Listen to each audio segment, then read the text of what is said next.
Bismillahirrahmanirrahim.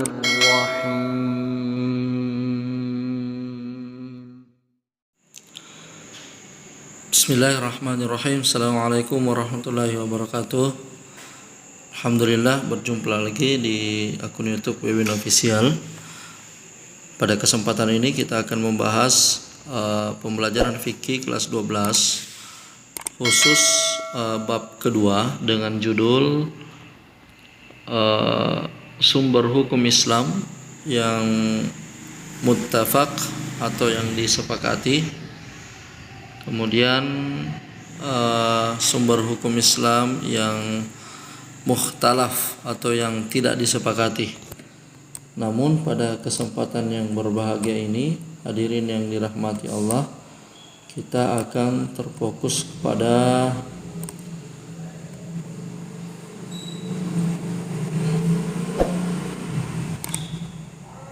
materi dengan judul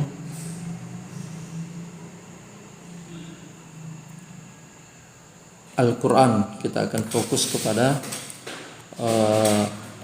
Al-Quran atau menganalisis sumber hukum Islam yang muttafaq. Jadi Al-Quran itu adalah sumber hukum Islam yang muttafaq atau sumber hukum Islam yang disepakati. Kita masuk pada pengertian Al-Quran. Secara bahasa, Al-Quran berasal dari kata qara'a yaqra'u Qur'anan. Apa sih artinya? Artinya adalah bacaan atau sesuatu yang dibaca. Bacaan atau sesuatu yang dibaca. Sedangkan menurut istilah, menurut para ulama usul fikih, mereka mengemukakan bahwa Al-Quran, perhatikan di sini, Syafi'i Hasan Abi Thalib menyebutkan bahwa Al-Quranul Karim munazzalu bi al-fatih al-arabiyyun wa ma'ani min 'indillah ta'ala an tariqil wahyi ilan nabi Muhammadin sallallahu alaihi wasallam wa huwa asasun asy-syari'ah wa asluhal awwal. Jadi itu menurut Syafi'i Hasan Abi Thalib, yang artinya Al-Quran adalah wahyu yang diturunkan dengan lafaz berbahasa Arab. Al-Quranul Karim munazzalu bil lafzi atau bi al-fatih al-arabiyyun, berbahasa Arab, melalui wahyu yang disampaikan kepada Nabi Muhammad SAW. Ia merupakan dasar dan hukum utama bagi syariat Islam. Al-Quran itu adalah dasar hukum pertama bagi agama Islam. Kemudian Allah Subhanahu wa taala melafazkan sendiri tentang Al-Qur'an bahwa inna anzalnahu Qur'anan Arabiyyan la'allakum ta'qilun. Sesungguhnya kami menurunkan Al-Qur'an, kata Allah, dengan berbahasa Arab. Apa gunanya? Agar kamu memahami. Kenapa memahami? Ya karena Rasulullah berbahasa Arab. Jadi kalau Al-Quran diturunkan dalam bahasa Arab supaya Rasulullah SAW mudah untuk memahami hal demikian. Banyak sekali pendapat tentang Al-Quran. Akan tetapi intinya yang perlu kita pahami bahwa Al-Quran adalah kitab suci umat Islam yang diturunkan kepada Nabiullah Muhammad SAW. Tiada lain dan tiada bukan tujuannya adalah untuk sebagai pedoman bagi umat Islam. Makanya Allah Subhanahu wa taala itu sangat sayang kepada kita sebagai manusia. Kenapa? Karena Allah tidak ingin kita tersesat, maka Allah turunkan Al-Quran itu sebagai pedoman, petunjuk, pemberi peringatan bagi kita. Supaya apa? Supaya kita mendapatkan keselamatan. Baik hadirin yang dirahmati Allah, sekarang kita lihat menurut Al-Ghazali disebutkan dengan Al-Quran adalah, jadi Al-Ghazali ini memberikan pendapat tentang Al-Quran. Beliau mengatakan Al-Qur'ana wa huwa qaulullah ta'ala Dia mengatakan bahwa Al-Quran itu merupakan firman Allah Ta'ala. Ya, dari beberapa definisi dan pengertian yang ada, dapat ditarik sebuah kesimpulan bahwa Al-Quran merupakan wahyu Allah yang diturunkan kepada Nabi Muhammad dengan menggunakan bahasa Arab. Jadi Al-Quran itu berbahasa Arab. Adapun perbedaan definisi kedua lebih menegaskan bahwa Al-Quran itu dinukil secara mutawatir. Ya, jadi memang banyak sekali pendapat yang berbeda, tetapi yang harus kita pahami bahwa sebenarnya tujuan mereka dalam mendefinisikan Al-Quran itu adalah untuk memudahkan kita dalam memahami tentang Al-Quran itu. Kemudian hadirin yang dirahmati Allah, masih berbicara tentang definisi Al-Quran. Kesimpulan daripada definisi Al-Quran itu seperti yang saya sampaikan tadi, adalah firman Allah yang diturunkan kepada Nabi Muhammad melalui malaikat Jibril.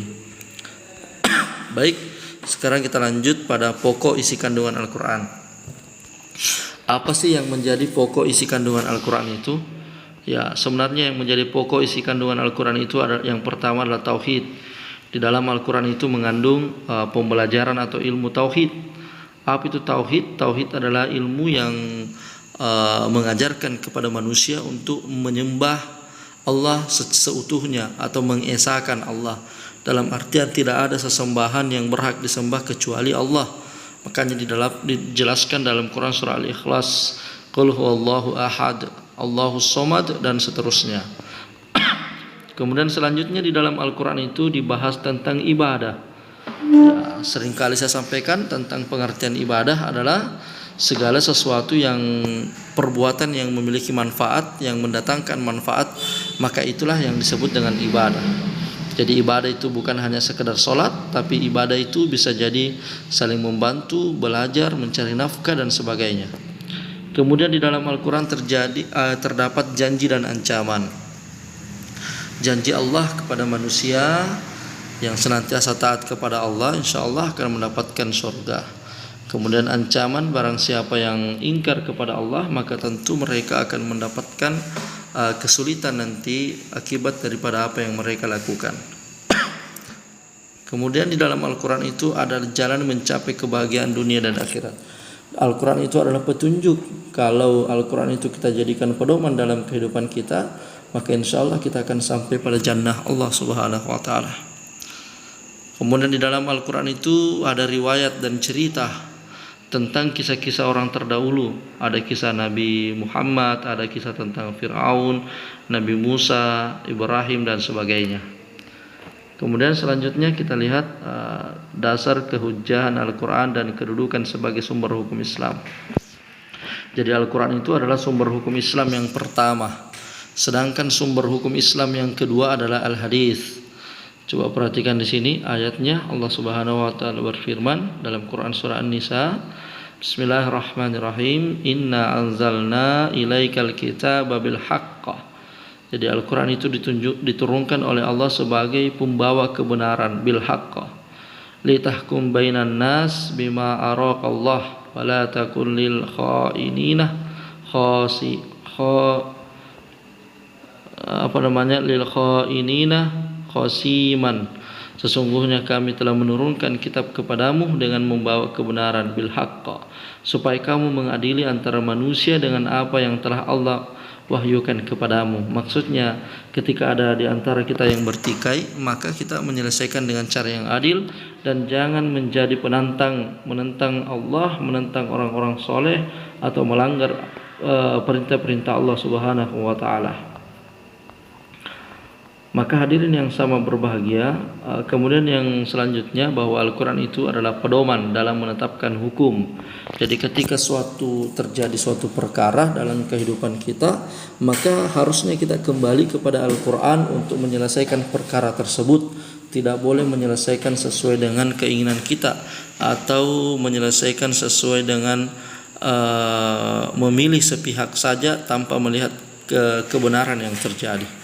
Jadi orang-orang soleh itu ketika ada masalah, dia kembali kepada Al-Quran untuk menyelesaikan masalah yang mereka hadapi.